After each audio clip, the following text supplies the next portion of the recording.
Now, the new season of Diablo 2 Resurrected started Friday, and here we are Sunday morning. So I thought it'd be a great time to go ahead and take a recap of my first 24 hours of the new season. Now, I started with a full max charged bolt sorceress. Yes, you heard that right. It started off pretty tough, but it's getting way better as I step up my gear and level up my character a little bit. Now, just to show where I'm falling after roughly 24 hours of play, I'm just under level 80 here at 79, and you can see just enough strength to wear my gear. At the lower budget, you kind of got to go max Vita. I kind of talked about this in a more recent video, but look at where my resistances ended up right now. Not great. This is how budget stuff goes. And the damage number looks comically low, but you do need to remember it shoots out 24 of these bolts, and you're hitting many of them on the same monster if you step up and shotgun them. So yeah, it actually is a higher number when you really take that in consideration. Now, here's how my skill tree looks right now, and it might look a little wonky because you actually start off the game and you never have to respec. You can go max into charge bolt straight from the start. So we got charge bolt, its synergy of lightning, and of course lightning mastery maxed out. And actually I maxed out static field so that, you know, when I'm out there with other people, I'm staticking every monster, even stuff that I can't even see. Really kind of like a way of helping out my party. You could take some of these points and dual spec over into, I don't know, frozen orb or something along those lines, but I did not. I do have 1 point into Frost Nova because on a playthrough, this is crucial, just freezing everything and really slowing everything down for your full party. Another skill that helps, well, you out when you're early on. You could use it later game too, I suppose, but I don't really use it anymore.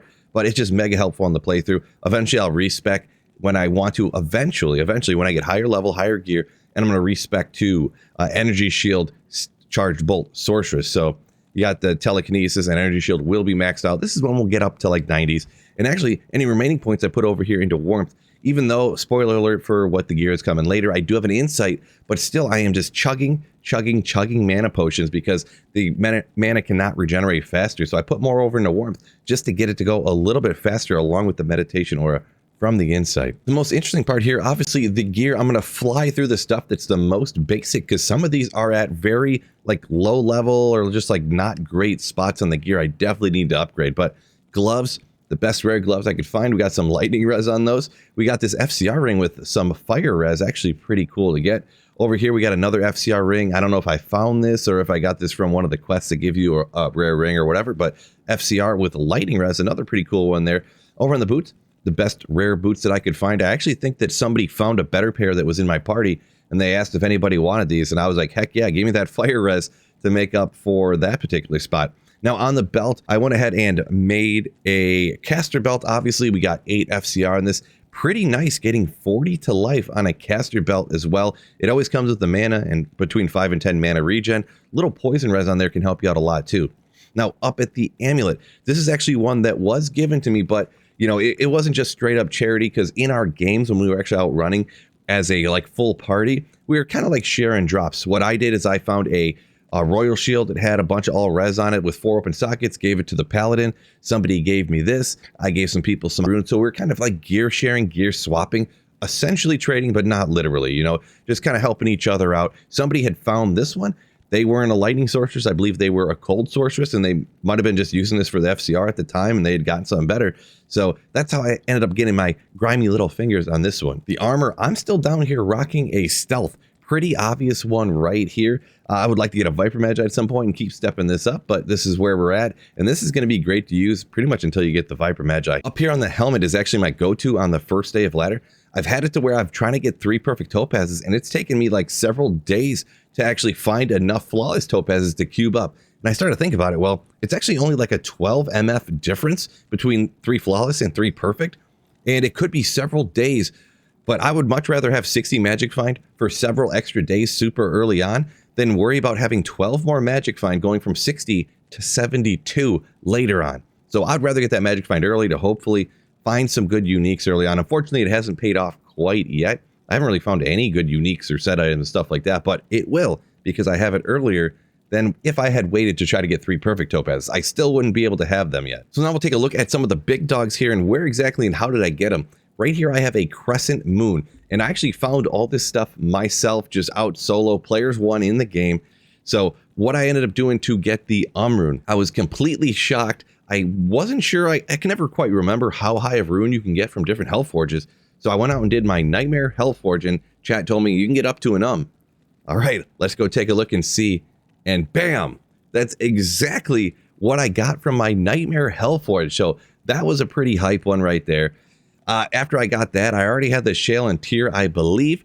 And then a little bit later, I'm out just hitting Eldritch and Shank, and I have just some Garbo Wand on. I think it's a rare or magic with some FCR on it. That's about it. Go out down to Shank, and one of the monsters I take out drops me a Crystal Sword. I'm thinking a Spirit Base. Possibly it is gray. So I'm actually a little disappointed at first, and I remember, wait a second. I could actually go ahead and make a Crescent Moon in this. So here we go. Pop it in, and bam. This is a huge upgrade for this character. This Crescent Moon really takes it to a completely different level. It honestly feels like almost doubling the damage on your character. Now over on the other side, you see the disappointment right here. A min roll on a Spirit. Now, I was down farming the Countess to get different runes, or just trying to get lucky and find whatever. I always kill packs along the way as well, trying to get some more stuff. And I take out one of the minions for the Countess, and I see the White Monarch drop, and I end up having to finagle around. I really don't want to die and have to leave or something and not get the Monarch, because this is the first one I found. Usually, I kind of feel like I find them even faster than this, but I ended up finding this one right here. I had enough runes, enough Hell runes, and the whole sets from farming the Countess to roll 3 times. I get 25, 26, and 25.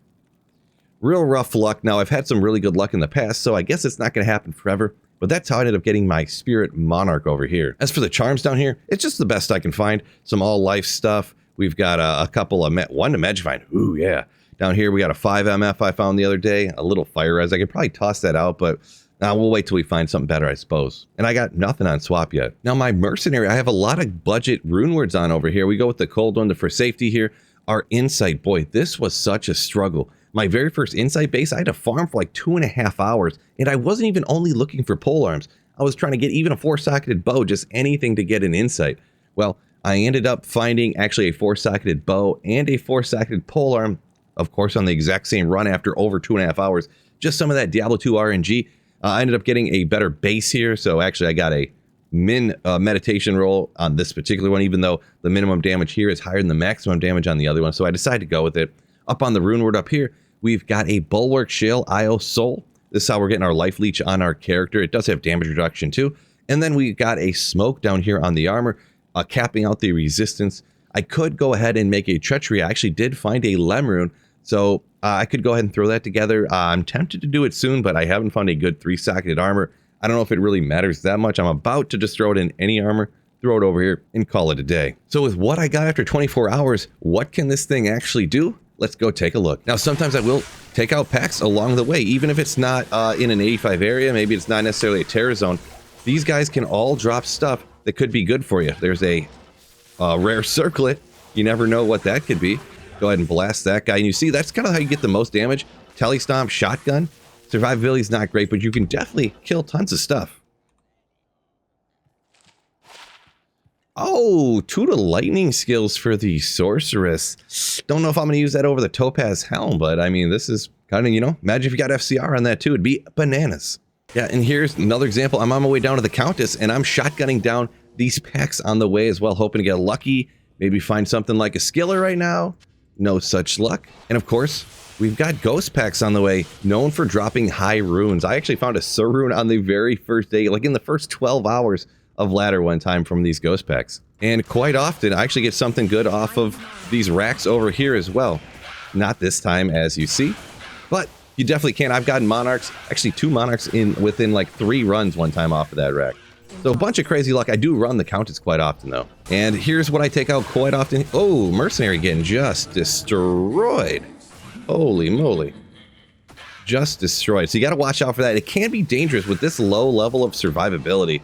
It's a tough area. Sometimes I'll play it slower where I'm just like shotgunning into the door like this. So then as they run through, I chop out one by one by one by one. And also they fly through and take them out as they're running at me. So here's a little bit of safety thing if you are ever crazy enough to try this build yourself. Down goes the Countess. Tal rune, Ral rune, good for crafting, good for trading. Now, personally, haven't been doing it much, but you can come out here with this too. Kind of the same place you can take any Lightning and Nova Sorceress. Come out to the Arcane Sanctuary, hopefully getting some runes from the Ghost Packs or from these goat dudes out here. And here we are out at the Summoner. Now, this can be a little bit dangerous out here, so yeah, be careful. But yeah, you can farm up another one of the key pieces right here.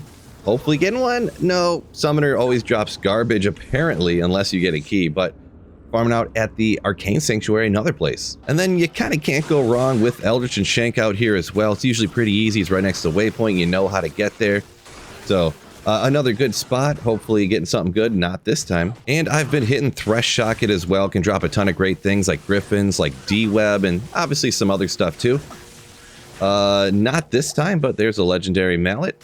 And funny enough, I want to point this one out as well. An Ethereal CV, I kind of found it. I actually hopped into a cow game and I was just running around to pick up like random armors and wands and stuff to sell to get gold to resurrect my mercenary. And occasionally I used to do this, not so much anymore, but I used to all the time, run around and look for other people's scraps to see what they didn't pick up and take, because sometimes people make mistakes or they just don't know what they have, maybe perhaps. But Ethereal CVs, you can go ahead and Larzik that. It'll get 4 open sockets in it, and then I can make my insight in a very high damage elite base. Yes, the strength is 200, so your character is going to need to be in the upper 80s in order to use it.